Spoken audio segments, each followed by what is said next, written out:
There is a particular kind of exhaustion that does not come from working too hard. It comes from working on the same thing twice. You know exactly what I mean if you have ever spent 11 months building a savings balance, watched it disappear in 14 weeks, and then sat down at the start of the next month to begin building it again from the exact same zero you started from last time. Not because you wanted to, because the number reset and you did not get a say in it. That feeling has a name. Most people never learn it, and not knowing it is what keeps them on the machine that produces it. Let me introduce you to Sarah. Sarah is 33, earns $71,000 a year, and by any reasonable measure, she is a saver. She has built a $10,000 balance from nothing more than once. She has done it twice. She has done it 3 times. She is currently working on the fourth. From the outside, Sarah looks like a person who is making progress. She has a real income. She has discipline. She has the kind of friends who would describe her as good with money, because they have watched her say no to enough things to believe it must be adding up to something. From the inside, Sarah has a quiet, low-grade suspicion that it is not. And she is right, because if you add up every dollar Sarah has personally put into savings over the last 6 years, the total is roughly $38,000. That is $38,000 of real, hard, repeated sacrifice. Holidays declined, dinners skipped, upgrades postponed. The slow, unglamorous work of choosing later over now, month after month after month. And her current savings balance is $3,400. Sarah has saved $38,000 and has $3,400 to show for it. That is not a typo. That is a treadmill. And the cruelest part is that Sarah thinks the problem is her. She thinks she lacks discipline. She thinks she is weak. She thinks the reason she keeps ending up back at zero is some flaw in her character that the people around her must not have, because the people around her seem to be moving forward and she is somehow not. She is wrong about all of it. Sarah is not weak. Sarah is running on a surface that moves backwards every time she stops paying attention. And almost nobody has ever explained to her how the surface actually works. Here is the first mechanism behind the treadmill. Sarah does not have a spending problem. Sarah has a one-pile problem. All of her savings live in one account. That account has one job, and that job is vague. It is savings. And savings is not a job. It is a category. It is a folder. And folders can be opened by anything. So when the car needs $1,800 of work, the folder opens. That is what savings are for, right? When a friend gets married in another state, the folder opens. She has the money. She should be there. When December arrives and the holiday season costs what the holiday season always costs, the folder opens. She has been good all year. Every one of those decisions is defensible in isolation. That is the trap. Because the treadmill is not built out of reckless moments. It is built out of reasonable ones. The car was a real emergency. The wedding was a real obligation. The holidays were a real human desire to not be the person who sits out of life for a year. None of those things are mistakes. They are just life. But life, when it has access to a single undefended pile of money, will eventually take all of it. And it will do so without ever asking permission in a way that feels like a decision. Because there was no system standing between Sarah and the moment. There was just Sarah in the moment, making the most reasonable choice available to her. That is the first half of the treadmill. Here is the second half, and it is the half almost nobody talks about. Once the balance drops from a clean, round, untouched number down to something smaller, something quietly shifts inside the brain. Psychologists call it the what the hell effect, and it is one of the most expensive cognitive glitches in personal finance. The pattern is simple. A dieter eats one cookie, figures the day is ruined, and eats the whole sleeve. A saver pulls $1,000 off a clean $10,000, decides the streak is broken, and stops protecting what is left with the same intensity. The dam has a crack, and water always finds a crack. So the first withdrawal is almost never the one that drains the account. The first withdrawal is the one that makes the second withdrawal feel different. Sarah did not sit down one day and decide to blow $10,000. Nobody ever does. She borrowed from it just this once. And the perfect, shiny, untouched number was already gone, so the next decision got a little easier. And the one after that got easier still. And within 14 months, the $10,000 was gone. Not stolen, not lost. Spent slowly on things that each felt completely reasonable at the time. And then the treadmill did its quiet work. Sarah, to her enormous credit, started saving again. It took her another year to rebuild the $10,000. Then a medical bill, a moving cost, and one wedding too many drained it a second time. She started over again. Each cycle cost her roughly 11 months of effort. Each cycle also cost her something the bank statement does not show. Because every time Sarah clawed her way back to a number she had already hit before, the achievement felt smaller. The first time she reached $10,000, it felt like proof that she was becoming a different person. The second time, it felt like recovery.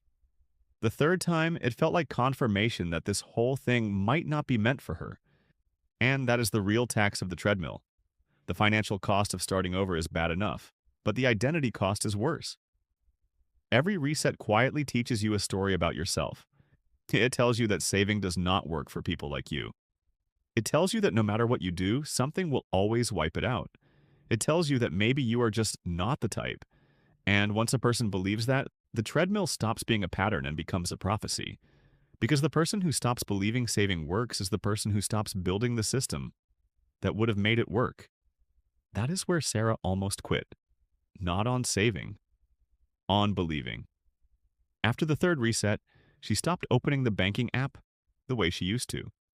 She stopped tracking the way she used to. She stopped telling herself the old story about how this time would be different, because she had started to suspect it would not be. And for about 2 months, she drifted. Not spending recklessly, just not trying as hard. Because it is very hard to keep sacrificing for a future you have quietly stopped believing will arrive. That is the moment most people lose, not the money, the belief. But Sarah did not lose it completely. And the reason she did not is the reason this story changes. One evening, she did something she had never done before. She did not look at her balance. She looked at her history. She opened the last 6 years of transactions in that single savings account and started reading.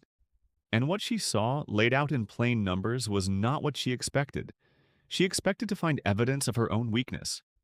What she found instead was a pattern. The withdrawals were not random. They were not reckless.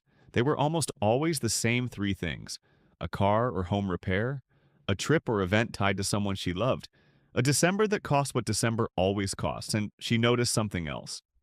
Almost every withdrawal was followed, within a few weeks, by a second withdrawal that was smaller and less justifiable. The first one was real. The second one was the crack. That was the what the hell effect sitting right there in her own transaction history, plain as day. And then she noticed the thing that changed everything. She had never in 6 years had a single month where the savings account was not also acting as her emergency fund, her holiday fund, her travel fund, and her general if something comes up fund. One pile, one account, one vague job. And that account had been asked to protect her from chaos, fund her life events, absorb her Decembers, and somehow also build long-term wealth, all at the same time, from the same dollars, with no separation between any of those missions. No wonder it kept getting rated. It was never just savings, it was everything. And everything cannot be defended by a single number. That was the moment Sarah understood the treadmill. Not as a personal failure, as an architecture problem. And architecture problems have architecture solutions. Sarah did not try harder the fourth time. She did something different. She separated her money by job. One account for spending, that is the money that is allowed to disappear every month. It has permission to be spent. It is not failing when it goes to zero. That is its job. One account for the emergency fund, boring, safe, instantly reachable. A high-yield savings account that holds its value and earns a little interest while it waits. This money has one job: keep life stable when life hits hard.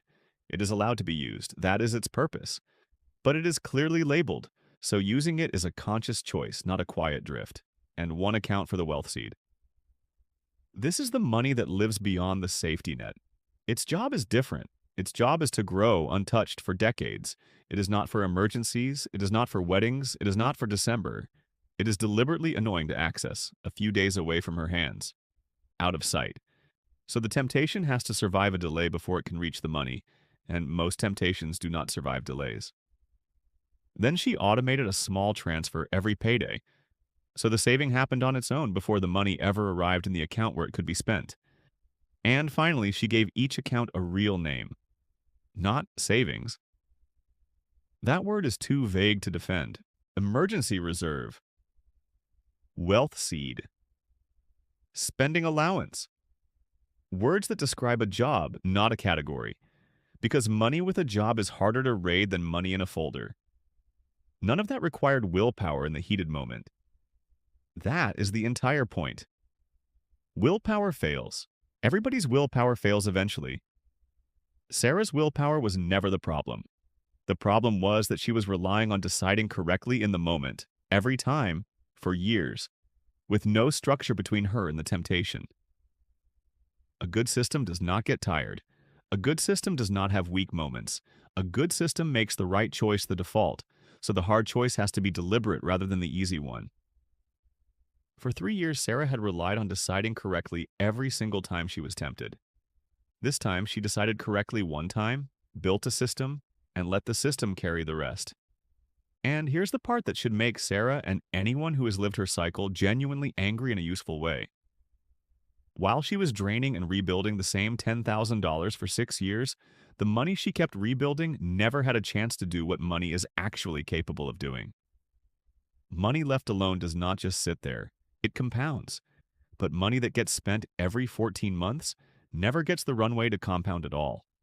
So the cost of the treadmill is not just the $38,000 Sarah saved and lost access to. It is the decades of growth that money never had a chance to produce. A single untouched $10,000 invested at a historically average return and left alone for 30 years does not stay $10,000. It becomes roughly $175,000. That is what the treadmill actually costs. Not the money you saved and spent, the future you kept resetting to zero. Sarah has not lost $38,000. Sarah has lost the runway. And the runway is the only thing money actually needs in order to become something that changes a life. The good news, and this matters, is that Sarah is 33. She has time. She has income.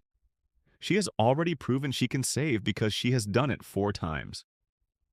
The only thing she had never done was let the money stay. And the reason it never stayed was not because she was broken. It was because she never gave it a structure that protected it from her most reasonable moments. That is fixable. Not with more discipline. Not with more guilt. Not with another budget that feels like a punishment for a crime she did not commit. With a system. One separation. One automation. One account that is hard to reach. One decision made once that removes the next 1,000 decisions from the heated moment. That is how the treadmill stops. Not when you run faster, when you finally step onto a surface that does not move. If this felt uncomfortably familiar, let me know in the comments which part of the cycle you recognized first. The rebuilding, the what the hell effect, or the quiet feeling that maybe saving just does not work for you. And subscribe if you want more videos that explain money without pretending humans are spreadsheets.